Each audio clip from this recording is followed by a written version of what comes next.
अजित पवार विमान अपघात प्रकरणामधील माहिती द्यायला नकार दिल्याची बाब समोर आली आहे। मुंबई विमानतळावरील पहाटेचं सीसीटीव्ही फुटेज द्यायला विमान प्रशासनानं नकार दिलाय असा दावा माहिती अधिकार कार्यकर्ता नितीन यादव यांनी केलेला आहे। यादव यांनी पहाटे 6 ते सकाळी 9 या वाजेपर्यंतचं जे फुटेज आहे ते मिळावं अशी मागणी केलेली होती। मात्र केंद्रीय नागरी सुरक्षा वाहतूक विभागानं माहिती देण्याचं नाकारलेलं आहे असा दावा यादव यांनी केलाय।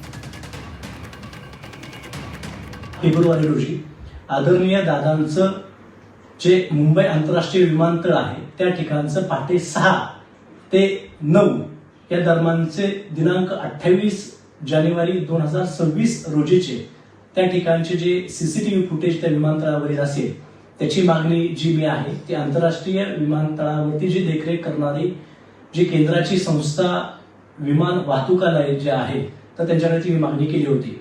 धक्कादायक म्हणजे काल खूप मी त्या माहिती अधिकार अर्जाचा पाठपुरावा केल्यानंतर काल जो केंद्रीय नागरिक विमान वाहतुकालयाचं जे सुरक्षा ब्युरो जे आहे त्या विभागाने काल माझा माहिती अधिकाराचा अर्ज फेटाळलेला आहे।